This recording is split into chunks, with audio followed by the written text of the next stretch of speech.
Je pense qu'il y aura une guerre effectivement en Irak, malheureusement, mais oui, je pense que oui.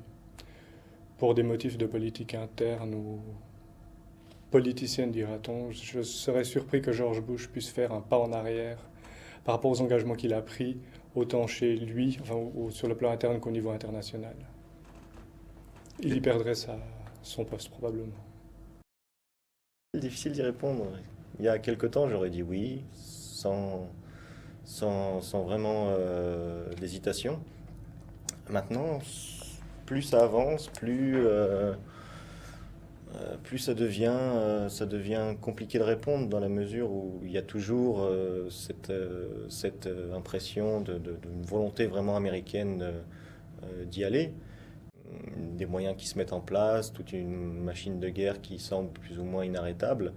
D'un autre côté, plus le temps passe et plus l'idée d'une guerre pourrait être problématique pour George Bush lui-même,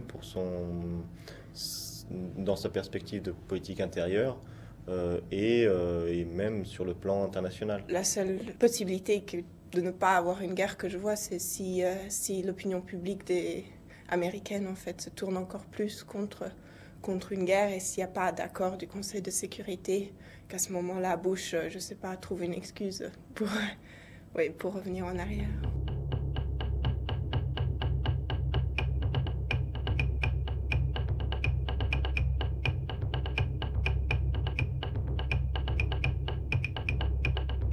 What I see, first of all, happening is an increasing anti-Americanism. It's not just, what's building up now, but in many people's minds, America will become more of a bully. And so attitudes worldwide towards American power are going to begin to change.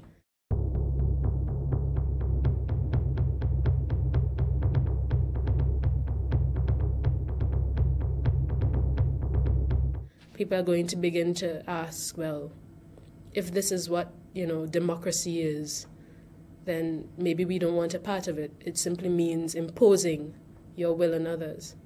So I think it's going to have serious implications for democracy. Je crois que c'est une crise très importante, une crise qui peut aboutir à un changement total dans le Moyen-Orient. L'Irak, c'est quand même le pays qui se trouve au milieu d'une région très sensible. Donc, se trouve au nord de l'Arabie Saoudite, donc pays stratégiquement très important du fait des réserves pétrolières. L'Irak possède des réserves pétrolières plus importantes, d'autant plus qu'il n'a pas pu exporter, donc produire durant les années 90, essentiel de ses richesses. On a découvert des gisements. Je pense aussi que l'Iran, qui se trouve justement à côté de l'Irak, peut être inquiet donc, justement de cet état d'affaires, en admettant que les États-Unis gagnent la guerre et qu'ils arrivent à imposer leur régime, imposer un régime allié. Ça peut aussi avoir des conséquences très importantes, je pense, avec la population kurde au nord, bien sûr, en Irak, population chiite. Donc il y a essentiellement, je pense, des évolutions qu'il y aura dans ce sens-là, avec les chiites au sud, les chiites et l'Iran, et les Kurdes au nord avec la Turquie. Moi, je vois uniquement le grand chaos après. Je vois pas pour l'instant une situation après, une transformation normale vers une démocratie en Irak. Et puis, comme on l'a vu en Afghanistan, la communauté internationale, elle intervient, elle fait la guerre, mais après, on n'est pas disposé à vraiment s'investir dans ce pays, à promouvoir le développement vers un régime démocratique.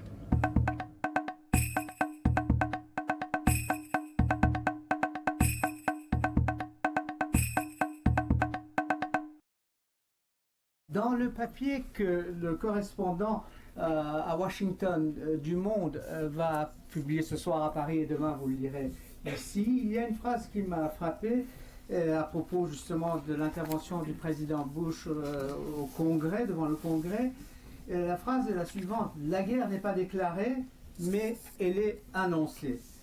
L'ultimatum n'est pas posé, mais il est formulaire. Et donc nous sommes probablement à la veille d'une troisième guerre du Golfe. Nous sommes vraiment dans une situation de pré-guerre et il y a très peu de chances, sauf un quasi miracle, qu'on sorte de ce processus. Mais enfin, espérons qu'il y reste quand même un minimum de chances que la guerre n'ait pas lieu. Ce qui est intéressant, je pense, à soulever, quels sont les objectifs de cette éventuelle ou de cette probable guerre. Je crois qu'il y a deux séries d'objectifs. Il y a une série d'objectifs déclarés, officiels si vous voulez, le désarmement évidemment et la destruction des armes de destruction massive et la lutte contre le terrorisme international. On est en train d'essayer de mettre un lien entre l'Irak et cette guerre contre le terrorisme international que les États-Unis et un certain nombre de pays ont lancé après les événements tragiques du 11 septembre 2001. Plutôt un objectif essentiellement américain, c'est d'établir un nouvel ordre régional au Moyen-Orient autour d'un processus de démocratisation qui démarrerait en Irak et qui se transposerait progressivement dans l'ensemble de la région. Évidemment, c'est un but très charitable qu'il faut évidemment encourager. Alors ça, c'est pour les objectifs déclarés. Il y a une autre série d'objectifs non déclarés, mais qui sont néanmoins aussi importants. C'est d'abord des objectifs d'ordre géopolitique, la puissance des États-Unis, l'hyperpuissance. Il y a une série d'objectifs économiques, évidemment, qui méritent d'être discutés.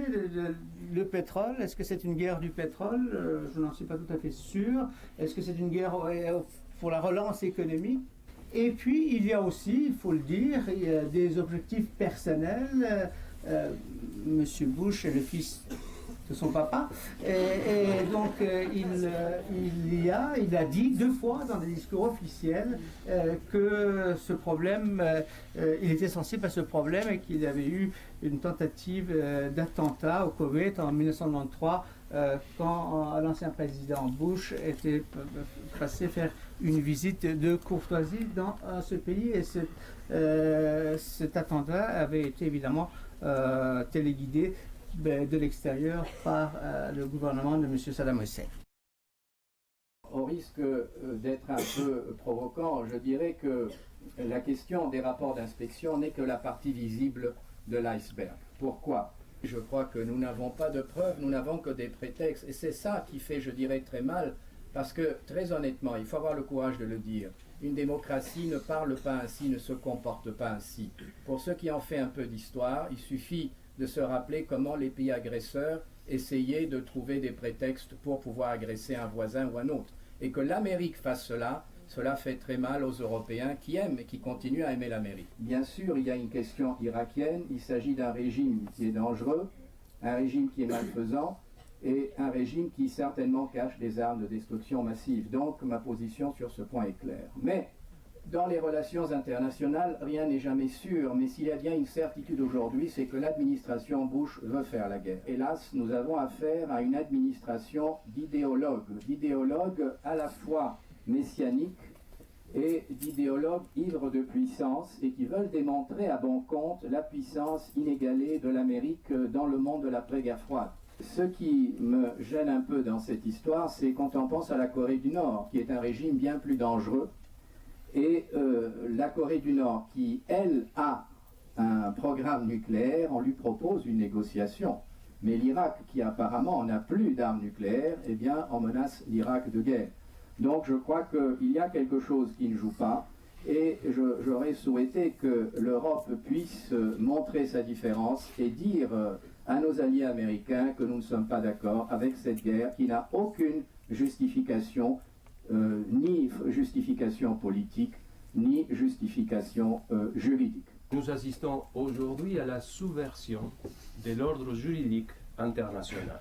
Le danger aujourd'hui, c'est d'une régression non pas à 1945, je dirais d'une régression à 1928. En effet, la position américaine actuelle va dans le sens de la guerre comme instrument des politiques nationales.